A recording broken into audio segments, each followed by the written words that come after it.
ইংরেজদের কৌশল, ভারতের হিন্দু মুসলমানের ইউনিটি, ভারতের হিন্দু মুসলমানের মিল যাতে ভেঙে খান খান হয়ে যায়, তাই বিদ্বেষী কথা প্রচার করে হিন্দু মুসলমানের বিভেদের বাঁধ তৈরি করে দিয়েছে। ভালো করে পড়াশোনা করে দেখবেন হজরত মুহাম্মদের মহানুভবতা, তার প্রেম, তার ভালোবাসা কত সুন্দর, কি মানবতার কথা বলেছিলেন, আপনার চোখ দিয়ে জল গড়িয়ে পড়বে। কিন্তু এই সঠিক ইতিহাস আমরা জানতে পারিনি। তাই আমরা দেখব হজরত মুহাম্মদ সাল্লাল্লাহু আলাইহি ওয়াসাল্লামের আদর্শ কেমন ছিলেন। একদিন তিনি সকালবেলায় ফজরের নামাজ পড়ে সাহাবাদেরকে নিয়ে একটু বসে কিছু বক্তব্য রাখছেন। একজন অমুসলিম মসজিদের সামনে দাঁড়িয়ে এসে প্রস্রাব শুরু করলো। সাহাবারা তরবারি দিয়ে কাটতে গেলেন, নবীজি বললেন থামো। প্রস্রাব শেষ হয়ে গেল, এক বালতি পানি আনলেন, এই ধুয়ে মুছে সাফ করে বললেন ওগো যা পানিতে যায় সেখানে তরবারি প্রয়োগ করে কোনো লাভ নেই। অমুসলিমকে ডেকে বললেন ভাই এটা মসজিদ, এটা আল্লাহর ঘর, এটা বড় ভুল করেছো, এটা তো প্রস্রাবের জায়গা নয়, অন্য জায়গায় প্রস্রাব করা ভালো। অমুসলিম অবাক হয়ে গেল, বিশ্বনবীর মসজিদে প্রস্রাব করলাম, শিষ্যরা তরবারি দিয়ে কাটতে গেল, তরবারি কেড়ে নিয়ে পানি দিয়ে ধুয়ে বললেন যে পানিতে যায় সেখানে তরবারি প্রয়োগ কোনো লাভ নেই। অমুসলিমের চোখ দিয়ে টপ টপ করে পানি গড়িয়ে পড়ল।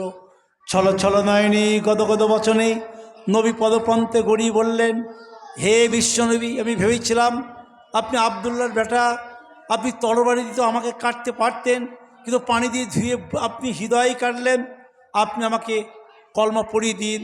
সেখানেই তিনি ইসলাম কবুল করেছেন। কই তিনি তো প্রয়োগ করলেন না। আজকের মসজিদে যদি কেউ প্রস্তাব করে, আজকের মন্দিরে যদি কেউ প্রস্তাব করে, আমরা তার লাশ ফেলে দেবো। কিন্তু মুহাম্মদ সাল্লাল্লাহু আলাইহি ওয়াসাল্লাম 1500 বছর আগে মসজিদে প্রস্তাব করেছে, পানি দিয়ে ধুয়ে তাকে বুকে টেনেছে। হিন্দু মুসলমান কেমন করে চলতে হবে। একদিন তিনি সন্ধ্যাবেলায় বক্তব্য রাখছেন, কিছু অমুসলিম এসে সন্ধ্যা হয়ে গেল, নবীজি তাদের মসজিদে জায়গা দিলেন, থাকার ব্যবস্থা করে দিলেন এবং তাদের মিটিং করার সুব্যবস্থা করে দিলেন, এবং মুসলমানরাও সেই মসজিদে এক প্রান্তে দাঁড়িয়ে নামাজ পড়লেন। এই যে প্রেম, এই যে ভালোবাসা, আজ ভারতবর্ষের বহু জায়গায় মন্দিরের পাশে মসজিদ, মসজিদের পাশে মন্দির, মিলনস্থল আমরা খুঁজে পেয়েছি। কিন্তু আজকে আমরা কেন বিকৃত পথে চলছি? একজন মুসলমান যদি বিশ্বনবীকে ফলো করেন, হজরত মুহাম্মদের আদর্শকে ফলো করে, তাহলে কখনোই সে কোনো মানুষকে ঘৃণা করতে পারে না। হজরত মুহাম্মদ সাল্লাল্লাহু আলাইহি ওয়াসাল্লাম বলেছেন যে মানুষকে দয়া করে আল্লাহ তাকে দয়া করে, যে মানুষকে দয়া করে, মুসলমানকে যে দয়া করে আল্লাহ তাকে দয়া করে। একথা তিনি বললেন না যে মানুষকে দয়া করে আল্লাহ তাকে দয়া করে। সে হিন্দু হতে পারে, খ্রিস্টান হতে পারে, মুচি হতে পারে, মেথর হতে পারে, বাগদি হতে পারে, ডোম হতে পারে, সে মানুষ কিনা মানুষে সাহায্য করব, মানুষকে ভালোবাসবো, মানুষকে আপন করব। মানুষকে ভালোবাসলেই আল্লাহকে ভালোবাসা হবে, মানুষকে ভালোবাসলেই আল্লাহর কাছে যাওয়া যাবে। একটু আমাদের নবীজি শিখিয়ে দিয়েছিলেন। তাই আমরা জীবনে চলার পথে যদি হজরত নবী মুহাম্মদ সাল্লাল্লাহু আলাইহি ওয়াসাল্লামের এই আদর্শ, এই মহান তথ্যগুলোকে যদি নিয়ে আমরা চলতে পারি, জীবে সে জীবনে স্ট্যান্ড করতে পারি। আমাদের নবীজি বললেন, স্বামী বিবেকানন্দ বলেছিলেন, জীবে প্রেম করে যেই জন সেই জন সেবিছে ঈশ্বর। জীবে প্রেম করে যেই জন সেই জন সেবিছে ঈশ্বর। হজরত নবী মুহাম্মদ সাল্লাল্লাহু আলাইহি ওয়াসাল্লাম 1500 বছর আগে একজন আরবের মহিলা রাস্তা দিয়ে হেঁটে যাচ্ছিলেন, তিনি ছিলেন বারঙ্গনা। সেই মহিলা নিজের কাপড়কে ভিজিয়ে কয়েক ফোঁটা পানি ওই কুকুরের মুখে দিয়ে দিয়েছিল, আর তৃষ্ণার্ত কুকুরটা পানি খেয়ে সজীব হয়ে প্রাণ ফিরে পেয়েছিল। বিশ্বনবী বললেন ওই বারঙ্গনা মহিলা স্বর্গের বেহেশতের সব থেকে দামি জায়গা দখল করলো। তৃষ্ণার্ত কুকুরকে পানি পান করিয়ে যদি এই মহিলা অত্যন্ত উচ্চ আসন লাভ করতে পারে, একটি জীব জন্তুকে সেবা করলে আমরা কোথায় পৌঁছাবো একটু দেখুন। একজন মহিলা 5 ওয়াক্ত নামাজ পড়তো, অত্যন্ত আল্লাহওয়ালা, বাড়িতে বিড়াল পুষেছিল, বিড়ালটাকে ঢেকে রেখে খাবার দিইনি, বিড়ালটা মারা গেল, তাকে নবীজি জাহান্নামী বললেন। অতএব নিজের জীব জন্তুর প্রতি সেবা, জীবের প্রতি ভালোবাসা, এটা আমাদের বিশ্বনবী 1500 বছর আগে আমাদের শিখিয়ে দিয়েছিলেন। সেই জন্য আল্লাহ কোরআন পাকে বলেছিলেন যে মুহাম্মদ সাল্লাল্লাহু আলাইহি ওয়াসাল্লামের জীবনচরিত তোমাদের জন্য উত্তম নিদর্শন। যদি তোমাদের জীবনকে ধন্য করতে চাও, তোমাদের জীবনকে মধুময় করতে চাও, তাহলে তোমরা মুহাম্মদ সাল্লাল্লাহু আলাইহি ওয়াসাল্লামের আখলাক চরিত্রকে অনুসরণ করো, জীবন গড়বে। তিনি কত বিজ্ঞানপূর্ণ কথা বলেছিলেন, যা আজ সারা পৃথিবীর বিজ্ঞানীরা, সারা পৃথিবীর ডাক্তাররা অবাক হয়ে গেছে। এই যে করোনা রোগ হলো, কত মানুষের মৃত্যু হয়ে গেল, আমাদের ভারতবর্ষের ডাক্তাররা বলল দিনে 5 থেকে 6 বার হাতটা ভালো করে ধুয়ে নাও সাবান বা সার্ফ দিয়ে, তাহলে এই করোনা রোগে আক্রান্ত হবে না। কে না জানে মুসলমানকে 5 বার নামাজ পড়তে হয়, আর 5 বারই অজু করতে হয়, আর অজুর পানিতে ভালো করে হাত ধোয়া হয়ে যায়। তাই সেমিনার করে তারা বলছে 2 হাত পরিষ্কার করে 5-6 বার যদি ধোয়া যায়, করোনা থেকে সে অনেক বেঁচে যাবে। কে না যে মুসলমানকে 5 বার নামাজ পড়তে গেলে অজু করতে হয়, অজুর পানিতে হাত পরিষ্কার করে ধুতে হয়, নচেত সে তার অজু হবে না, অথচ মারাত্মক রোগ থেকে সে বেঁচে যাবে। ইসলামের নবী যেগুলা বলে গেছেন অত্যন্ত সাইন্টিফিক। আপনার দাঁত কবরে যাবে, বিশ্বনবী বললেন 5 বার অজু করো, আর অজুর আগে দাঁতুন করো। সকালে একবার ব্রাশ করলে হবে না, 5 বার অজু করুন, 5 বার দাঁতুন করুন, আপনার দাঁতের কঠিন রোগ হতে পারে না। আমেরিকা জার্মানের বড় বড় ডাক্তাররা বলেছে করবার যে 5 বার কেউ দাঁতুন করে, এই দাঁতের মারাত্মক রোগ থেকে মুক্তির পথ আছে। নবীজি বলেছে ইমানের মৃত্যু, নবীজি বলেছেন এই দাঁতুন অত্যন্ত সওয়াব পুণ্যের কাজ। আজকের বিজ্ঞানীরা, আজকের ডাক্তাররা এই দাঁতুনের উপকার পাচ্ছে। আজকের বিজ্ঞানীরা খাবার আগে হাত ধুয়ে খেলে এবং প্রতিদিন হাত অজু নামাজ করলে কতটা কল্যাণ। পরিষ্কার করে হাত ধুয়ে শুকনো রুমাল না লাগালে এই ভিজে হাত জার্ম নষ্ট করে, বিজ্ঞানীরা প্রমাণ করেছেন ইসলামের নবীর কথা। অর্থাৎ তিনি যে কথাগুলো বলেছিলেন অত্যন্ত সাইন্টিফিক, অত্যন্ত বিজ্ঞানপূর্ণ। যদি তোমরা বাথরুমে যাও খালি পায়ে যাবে না, খড়ম বা জুতো ব্যবহার করো। বিভিন্ন কীট চোখে দেখা যায় না, এই হুকর বলে একটা জিনিস আছে যা পা দিয়ে গিয়ে লিভারকে আক্রমণ করে।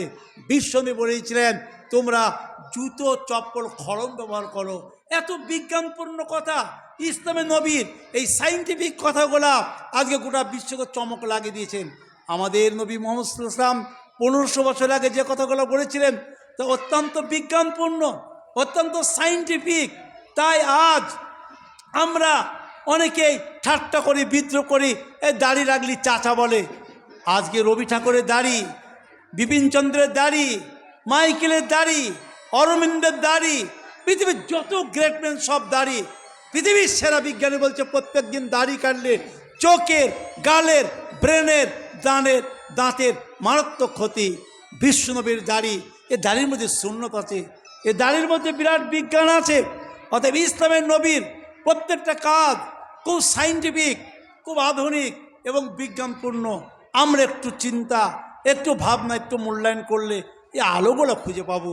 রসুল আকরাম সাল্লাল্লাহু আলাইহি ওয়াসাল্লাম 1500 বছর আগে এমন কিছু বিজ্ঞানপূর্ণ কথা আমাদের বলে গেছেন যে আজকে গোটা বিশ্ব ভাবছে এবং তারা চিন্তা ভাবনা করছে।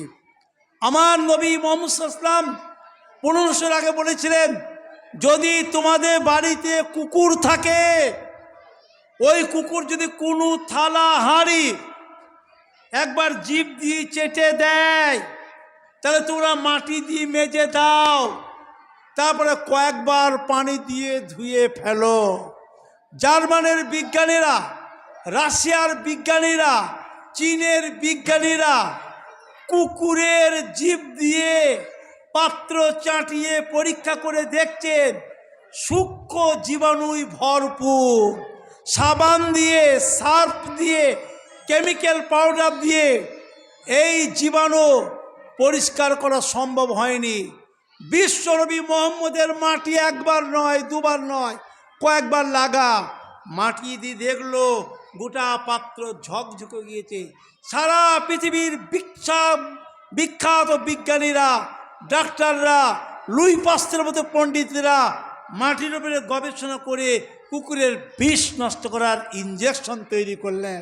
আমাদের নবীজি বললেন, কুকুর যদি কোনো থালা হাঁড়ি জিভ দিয়ে চাটে, কুকুরের দাঁতে বিষ থাকে না, ও দাঁতে কামড়ায়, জীবের ঝুলালালা ফেলে দেয়, আর জলতঙ্ক রোগ হয়ে যায়। এত ডেঞ্জারাস রোগ, ওষুধ পাওয়া মুশকিল, মৃত্যুই হয়ে যাবে বড় কঠিন, বড় মর্মান্তিক মৃত্যু। আমাদের নবীজি বললেন, থালা হাঁড়ি পুকুরের ধারে, কলের পাড়ে উপুড় করে রেখে দাও, তোমার অজান্তে কুকুর যেন জীব দিয়ে চেটে না দেয়। এত বিজ্ঞানপূর্ণ কথা। এটা কি মুসলমানদের একা কাজে লাগবে? তো হিন্দু ভাইয়েরও লাগবে, খ্রিস্টান ভাইয়েরও লাগবে, ইহুদি ভাইয়েরও লাগবে। তিনি যে বিশ্ব নবী, যে মানুষের নবী, তার কথা মানুষের কাজে লাগবে। সেই জন্য তার কথাগুলো যদি একটু মূল্যায়ন করি, একটু যদি আমরা ভাবনা করি, তাই আমরা আলো খুঁজে পাবো, আমরা পথ খুঁজে পাবো। তাই আমরা দৈনন্দিন জীবনে কুকুর থেকে সাবধান থাকবো। তার লালা, তার জীবাণু খুবই বিপজ্জনক। এটা আজকের বিজ্ঞানীরা, আজকের ডাক্তাররা বলছে। নবী মুহাম্মদ সাল্লাল্লাহু আলাইহি ওয়াসাল্লাম সাহাবাদের সামনে একটা ডালে গাছের রস নিয়ে বোতলে পুরে রাখলেন। তারপরে কয়টা ড্রপ লাগিয়ে চোখে রোগ ভালো হয়ে গেল। হযরত সাঈদ বিন জুবাইর রাদিয়াল্লাহু বর্ণনা করেছেন, কয়েক ফুটার রস, যাকে বলা হয় আপনার পেনিসিলিন ড্রপ, পেনিসিলিন ইঞ্জেকশন, যাকে আরবিতে কমাদ বলা হয় হাদিস শরীফে, অর্থাৎ ছত্রাক বলা হয়। এই ছাতার রস চোখের জন্য মারাত্মক কাজ। পন্ডিচেরির বিখ্যাত ডাক্তার VCRC পরীক্ষা করে বলেছে, এই যে ছাতা যদি চাষ করা যায়, এই যে এত বিপজ্জনক, এত কঠিন রোগ থেকে মানুষকে বাঁচাবে ভাবা যায়নি। আজকের ডাক্তার বলছে এই ছাতার মধ্যে জীবাণু নষ্টর ক্ষমতা আছে।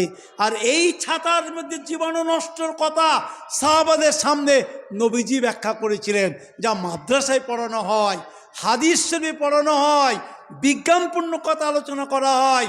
এই ব্যাঙের ছাতা আজ কঠিন রোগ থেকে মানুষের মুক্তির পথ দিচ্ছে। ইসলামে নবী মুহাম্মদ সাল্লাল্লাহু আলাইহি ওয়াসাল্লাম 1500 বছর আগে এই সায়েন্টিফিক কথাগুলা বিশ্বের মানুষকে আজ উপহার দিয়ে গেছে। তাই আমাদের জানতে হবে বিশ্বনবীর ওই আদর্শ, ওই তত্ত্ব যদি আমরা আমাদের কাজে লাগাতে পারি, তাহলে আমরা নিশ্চয়ই লাইফে স্ট্যান্ড করতে পারবো।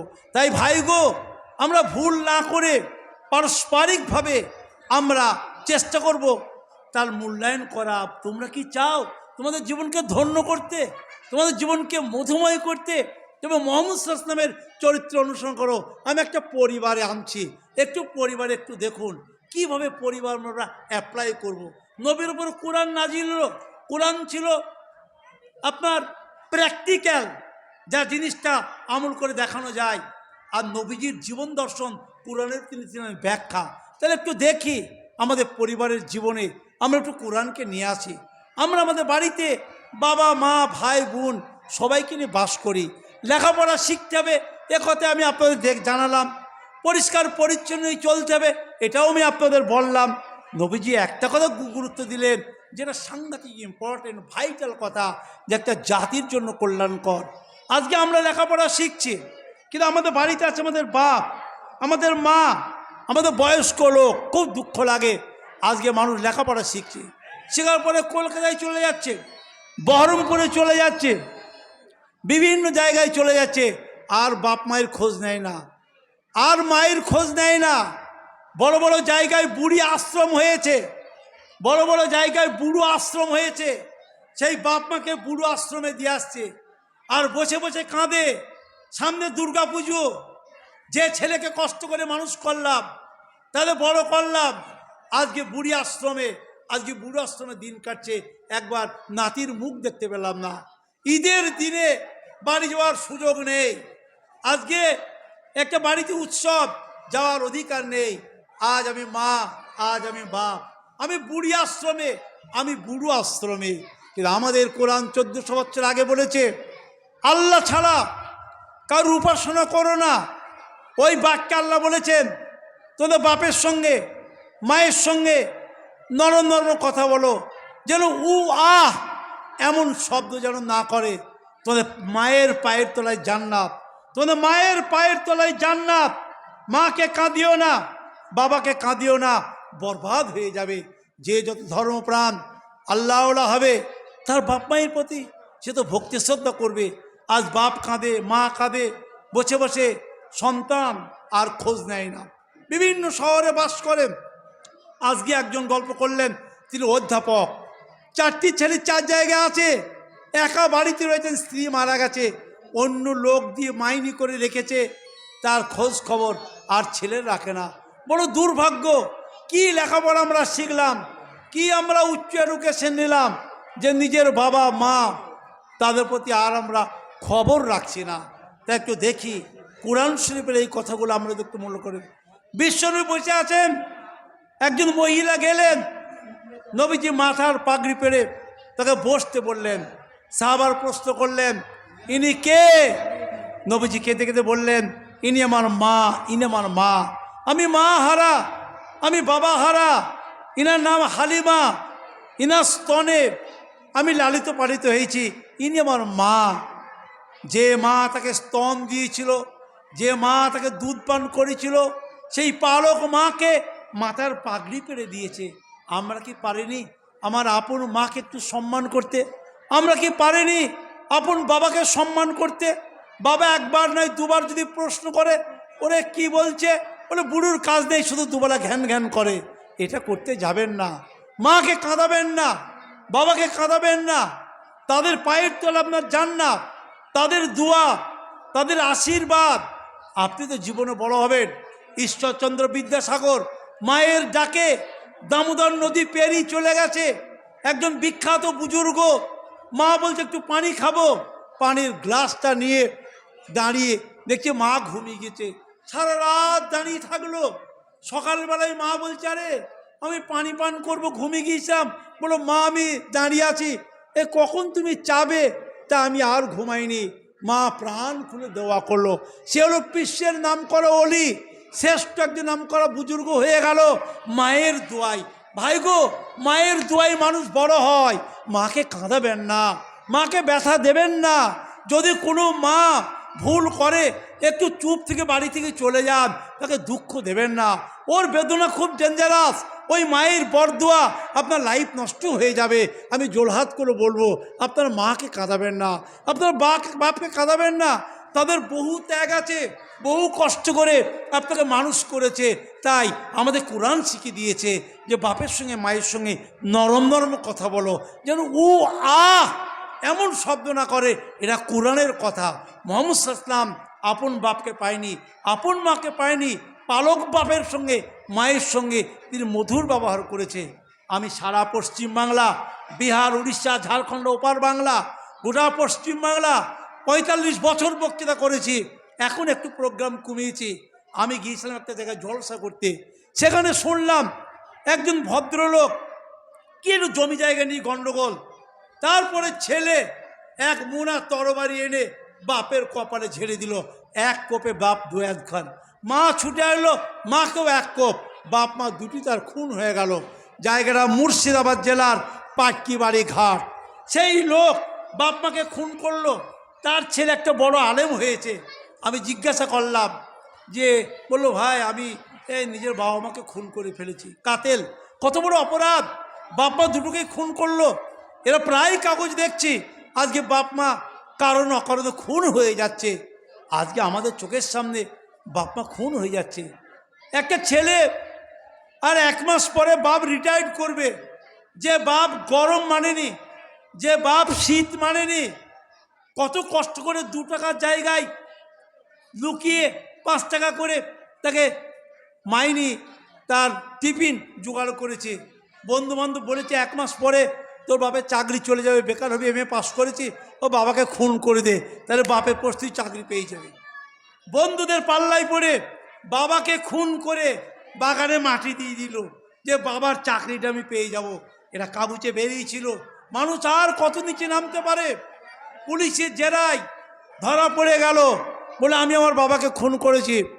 লাশ তোলা হলো বাগান থেকে।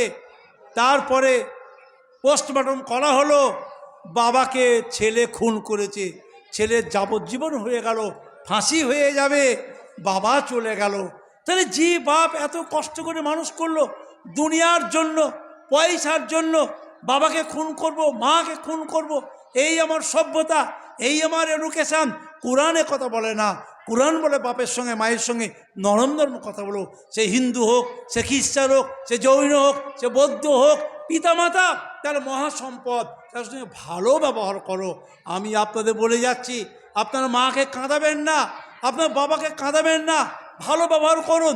নবীজি বললেন, তোমাদের বাড়ির কাছে লোক আপনজন, মুচি হোক, মেতর হোক, বাগদি হোক, ডোম হোক, হিন্দু হোক, খ্রিস্টান হোক, প্রতিবেশীর জাত